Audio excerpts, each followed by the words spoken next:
There's no bigger symbol of futurism than the flying car.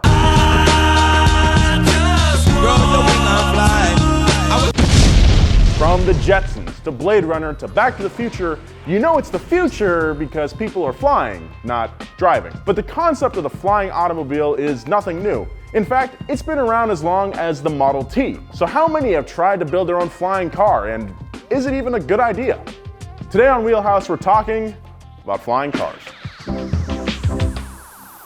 Flight has always been one of man's greatest dreams. I believe I can fly. And with the introduction of the automobile, the concepts of driving and flying started mixing around like a bucket of jungle juice. You know the one. You're having a house party and the clear tub that used to hold your roommate's Christmas decorations is pulling double duty, filled with who knows what in cactus cooler. A few drinks later, you're passed out on your bathroom floor with your shirt off and your buddy Jared is handing you a glass of water, but you don't know if you can hold it down.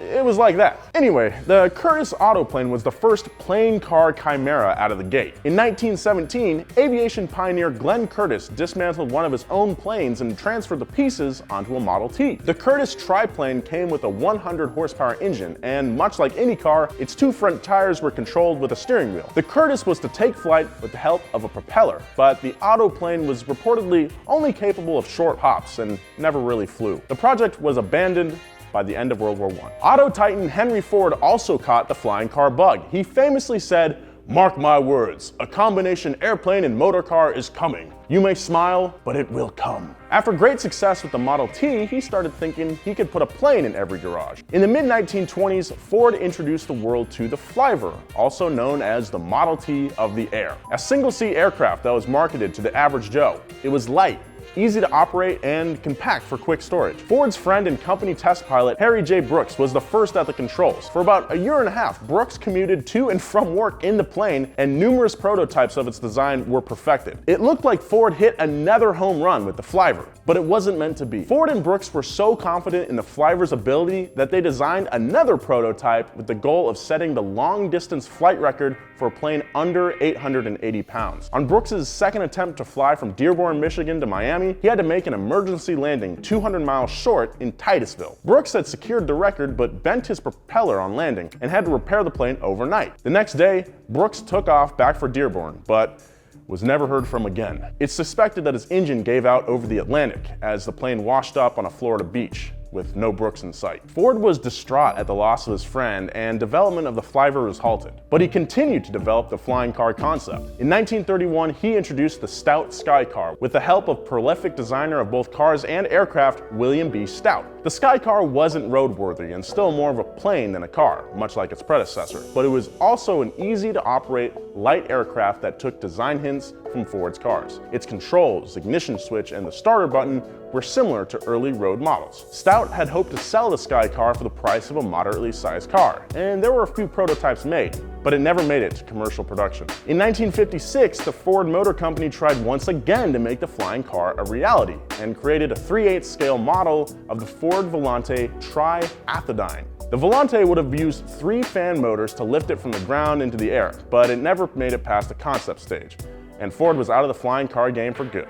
Other automakers have also tried their hand at creating a flying car with varying degrees of success. And by that we mean some never made it past the concept stage and others just crashed. The Convair car Model 118 was literally a car with wings strapped on the roof. Designed in 1947 by aerospace engineer Theodore P. Hall for the Consolidated Vultee Aircraft Company, the Convair looked like the perfect blend of car and aircraft and managed to fly for about an hour before it ran low on fuel and made an emergency crash landing. The pilot was okay, but the car was destroyed, as were Hall's dream of seeing his creation come to mass market. 1949 saw the introduction of the Molt-Taylor Aerocar, which was designed with folding wings that allowed it to be converted into flight mode in just a few minutes. Under the rear license plate was a hidden shaft for a propeller attachment. On the road, the Aerocar worked like a normal car, but it had its wings and tail in tow behind it, making it the most practical car you could fly thus far.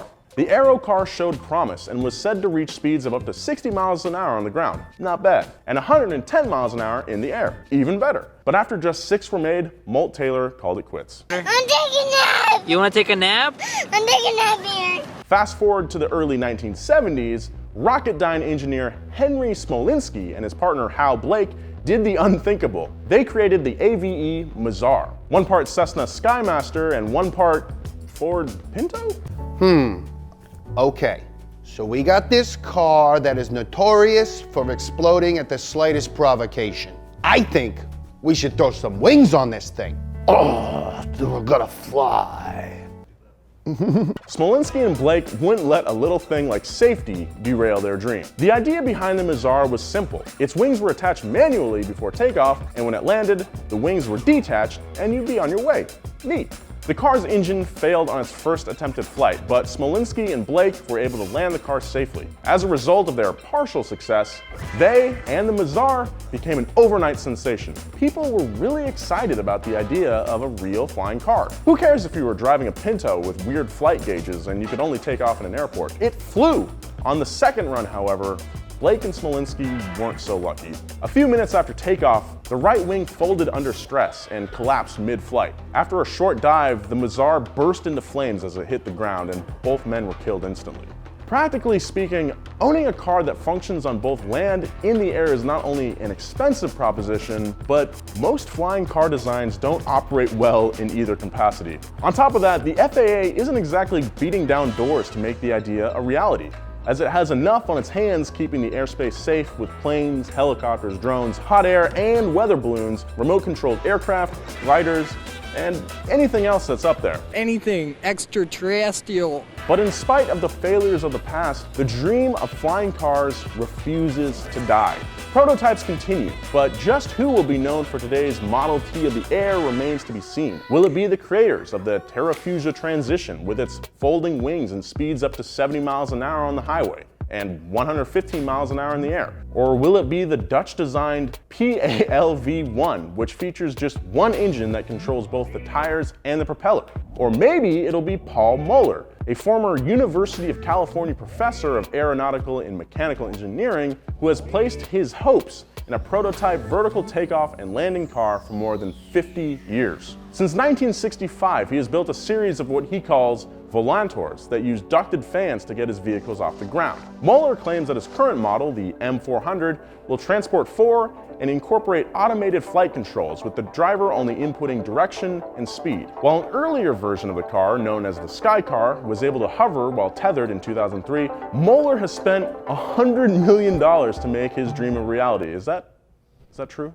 Unfortunately, he's now nearly bankrupt, but still holds fast to the idea that he will be the pioneer that will bridge the gap between the road and sky. Ride-sharing giant Uber may have its flying vehicles in the sky as soon as 2020, with cars for hire by the public starting in 2023, with Dallas-Fort Worth, LA, and Sydney, Australia chosen as trial cities for its flying fleet of taxis. But these prototypes aren't really cars, but small aircraft not designed for the road at all. Google co-founder Larry Page also has a hand in the game with his Kitty Hawk Flyer, a fully electric vehicle operated by joystick. It's powered by 10 huge fans made primarily for overwater use, and it can fly for up to 20 minutes or 20 miles, whichever comes first. Whoever leads the charge, the question remains if we're even ready for a flying car, or if we even want one. The reality is people already kind of suck at driving. Do we want those same people behind the flight sticks of an aircraft? I'm not so sure, but that's not for me to decide. All these stories demonstrate that man has an insatiable hunger for flight, and if you can use your plane to grab groceries on the side, that hunger might change the way we all get around. We couldn't do the show without you guys, and all the support we get from you means the world to me. If you want to see more weird stuff in the car world, please subscribe and maybe check out last week's episode right here.